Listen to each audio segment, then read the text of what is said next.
Hello friends, welcome to secret of Samayal. இன்னைக்கு நம்மளோட சேனல்ல நாம பார்க்க போறது ஒரு ஹெல்தியான கட்லெட் ரெசிபி. கட்லெட்ல என்ன ஹெல்தி அப்படின்னு யோசிப்பீங்க. இது வந்துட்டு நம்ம உருளைக்கிழங்குல பண்ண போறது இல்ல. சக்கரவள்ளி கிழங்கு வச்சு செய்ய போறோம். இது வந்து உருளைக்கிழங்கோட கம்பேர் பண்ணும்போது ஃபைபர் அதிகமா இருக்குது. அதோட நியூட்ரியன்ஸுமே கொஞ்சம் அதிகமா இருக்கும். சரி, வாங்க டிலே பண்ணாம வீடியோக்குள்ள போயிடலாம். இந்த ஹெல்தியான சக்கரவள்ளி கிழங்கு கட்லெட் எப்படி செய்யலாம் அப்படின்னு பார்க்கலாம் வாங்க. சக்கரவள்ளி கிழங்கு வந்துட்டு நல்லா ஆவியில வேக வச்சு எடுத்துக்கோங்க. சின்ன சின்ன கிழங்கா இருந்துச்சுன்னா நீங்க அப்படியே வச்சு வேக வைக்கலாம். இது பெரிய பெரிய கிழங்குங்கிறதுனால இது மாதிரி ரவுண்ட் ரவுண்டாக வெட்டி வேக வச்சுருக்கேன் பாருங்க. நல்லா சாஃப்டாக வெந்துருச்சு. இந்த மாதிரி நல்லா வேக வச்சுக்கோங்க. ஒரு 10லேருந்து 15 நிமிஷம் ஆகும் கிழங்கோட சைஸை பொறுத்து வேகிறதுக்கு. இது வந்து ஒரு 12 நிமிஷத்தில் வெந்துச்சு. இப்போ இது வந்து ஆற வச்சுக்கலாம். இப்போ இதில் இந்த தோலை வந்துட்டு நீக்கிடலாம். தோலை நீக்கிட்டு நீங்கள் வந்து மசிச்சுக்கலாம், இல்லைனா ஒரு துருவியில் போட்டு துருவிக்கலாம்.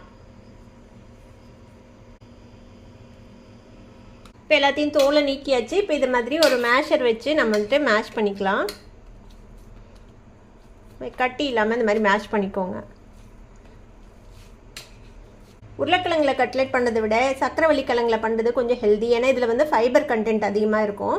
டயபெட்டிக் பேஷண்ட்ஸ் கூட எடுத்துக்கலாம், ஆனால் மாடரேஷனில் எடுத்துக்கணும். கொஞ்சமாக சாப்பிடணும், ரொம்ப அதிகமாக சாப்பிடக்கூடாது. இப்போ இந்த மாதிரி மசிச்சாச்சு. ஒரு பேன் அடுப்பில் வச்சுருக்கிறேன். இதில் ஒரு 2 டீஸ்பூன் அளவுக்கு எண்ணெய் விட்டுக்கலாம்.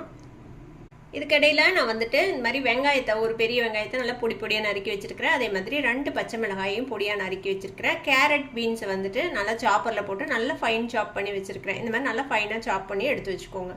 இப்போ எண்ணெய் சூடாயிடுச்சு. இப்போ இதில் நம்ம வெங்காயம் பச்சை மிளகாய் சேர்த்திக்கலாம்.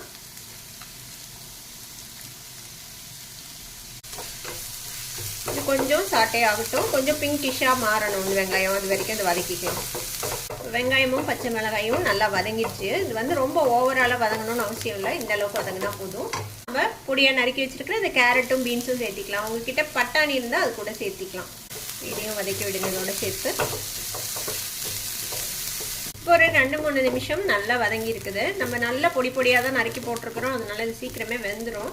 இது கூட ஒரு டீஸ்பூன் இஞ்சி பூண்டு விழுது சேர்த்திக்கோங்க. இஞ்சி பூண்டு விழுதுக்கு பதிலாக நீங்கள் வந்துட்டு பொடியாக நறுக்குனா பூண்டு இஞ்சியும் கூட சேர்த்திக்கலாம் வதக்கும் போது. அதுவும் நல்லாயிருக்கும். இஞ்சி பூண்டு விழுதையும் இதோட லேசாக வதக்கி விட்டுலாம்.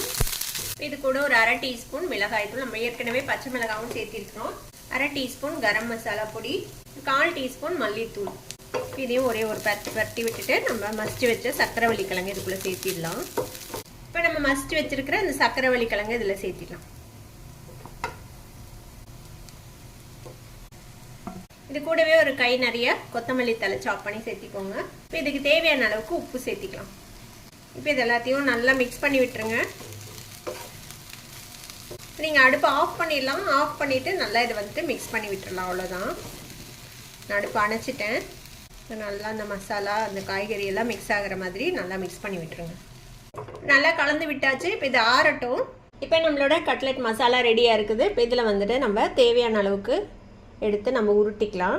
உங்களுக்கு எந்த சைஸில் கட்லெட் வேணுமோ அந்த சைஸுக்கு நீங்கள் வந்துட்டு உருட்டிக்கோங்க. நான் வந்து பிரெட் க்ரம்ஸ் எடுத்து வச்சுருக்கிறேன். அதே மாதிரி மைதா மாவு ஒரு 2 டீஸ்பூன் தண்ணி விட்டு கரைச்சி வச்சுருக்கிறேன். கொஞ்சம் நீர்க்கவே கரைச்சி வச்சுக்கோங்க. இப்போ இந்த மாதிரி உருட்டிட்டு இதை வந்து கொஞ்சம் ஃப்ளாட் பண்ணிட்டு கட்லெட் ஷேப்புக்கு வச்சுக்கோங்க. நீங்கள் என்ன ஷேப்பில் வேணால் பண்ணலாம். உங்கள்கிட்ட மோல்டு இருந்துச்சுன்னா அதை வச்சு நீங்கள் ஹார்ட் ஷேப் அந்த மாதிரி எது மாதிரி வேணாலும் நீங்கள் பண்ணிக்கலாம். நான் இன்றைக்கி நார்மலாக ரவுண்டாக போட போகிறேன். இந்த அளவுக்கு மொத்தமாக பண்ணிக்கலாம். நல்லா மிக்ஸ் பண்ணி விட்டுக்கோங்க. லேசாக கோட்டானா போதும், ரொம்ப மொத்தமான கோட்டிங்லாம் இருக்கக்கூடாது. லைட்டாக கோட்டானா தான் நல்லாயிருக்கும். இப்போ இதை வந்துட்டு ஃபஸ்ட்டு இதில் வந்து ஒரு டிப் பண்ணி எடுத்துக்கலாம். எல்லா பக்கமும் கோட் ஆகிற மாதிரி கோட் பண்ணிட்டு க்ரம்ஸில் பரட்டி எடுத்துக்கலாம். இந்த ஸ்டெப்பே ஸ்கிப் பண்ணிட்டு நீங்கள் ஸ்ட்ரெயிட்டாகவே இதை மட்டும் இது பண்ணிட்டு கூட நீங்கள் வந்துட்டு ஷாலோ ஃப்ரை பண்ணி எடுக்கலாம்.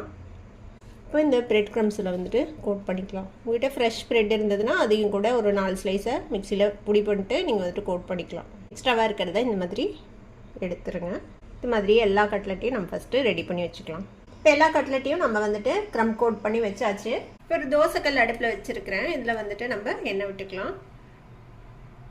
நீங்கள் டீப் ஃப்ரை கூட பண்ணி எடுக்கலாம், இல்லை இந்த மாதிரி தோசை தவாவில் போட்டு இல்லை ஒரு பேனில் போட்டு ஷாலோ ஃப்ரை பண்ணி கூட எடுத்துக்கலாம். லேசாக சூடாயிருச்சு. இப்போ இதில் வந்துட்டு நம்ம அழுங்காமல் கட்லெட்டை வந்து ப்ளேஸ் பண்ணிடலாம். இதில் உள்ள வேகிறதுக்கெல்லாம் ஒன்றும் இல்லை, ஜஸ்ட் அந்த அவுட்டர் கோட்டிங் மட்டும் ஃப்ரை ஆகி கலர் மாறணும். அது வரைக்கும் மட்டும் நம்ம வந்துட்டு ஷாலோ ஃப்ரை பண்ணி எடுத்துக்கலாம். ஒரு சைடு கொஞ்சம் ஃப்ரை ஆகட்டும். போட்ட உடனே டிஸ்டர்ப் பண்ண வேண்டாம். 30 செகண்ட்ஸ் பொறுத்து திருப்பி போடலாம். அழுங்காமல் இந்த மாதிரி ஒரு ஃபோர்க் வச்சுக்கிட்டிங்கன்னா ஈஸியாக இருக்கும் திருப்புறதுக்கு.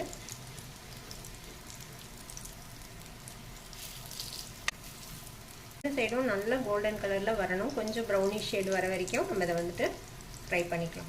பார்த்தீங்கன்னா தெரியும் நல்ல கலர் வந்துருச்சு பாருங்கள். இப்போ நம்மளோட கட்லெட் ரெடி ஆகிடுச்சு. இப்போ நம்ம இதை எடுத்துடலாம். எடுத்து இந்த மாதிரி ஒரு டிஷ்யூ பேப்பரில் வச்சுருங்க. எக்ஸ்ட்ரா ஆயில் இருந்ததுன்னா அதுவும் வந்துட்டு அப்சர்வ் ஆகிடும். அவ்வளோதான், ஹெல்த்தியான ஒரு கட்லெட் ரெடி ஆகிடுச்சு. நம்மளோட சக்கரவள்ளி கிழங்கு கட்லெட். இந்த கட்லெட்டை கொஞ்சமாக வெங்காயம் அப்புறம் டொமேட்டோ சாஸோடு நீங்கள் வந்துட்டு சர்வ் பண்ணலாம். ரொம்பவே நல்லாயிருக்கும். கண்டிப்பாக ட்ரை பண்ணி பாருங்கள். ட்ரை பண்ணி பார்த்துட்டு எப்படி இருந்தது அப்படின்னு எனக்கு கமெண்ட்ஸில் ஃபீட்பேக் கொடுங்க. இந்த வீடியோ உங்களுக்கு பிடிச்சிருந்ததுன்னா சப்ஸ்கிரைப் பண்ணுங்கள். பக்கத்தில் இருக்கிற பெல் ஐகானை கிளிக் பண்ணுங்கள். அப்போ அதோட ஃபியூச்சர் நோட்டிஃபிகேஷன்ஸ் உங்களுக்கு உடனே வந்து சேரும். லைக் பண்ணுங்கள், ஷேர் பண்ணுங்கள். தேங்க்யூ ஃபார் வாட்சிங் வீடியோ வியூவர்ஸ். Bye bye.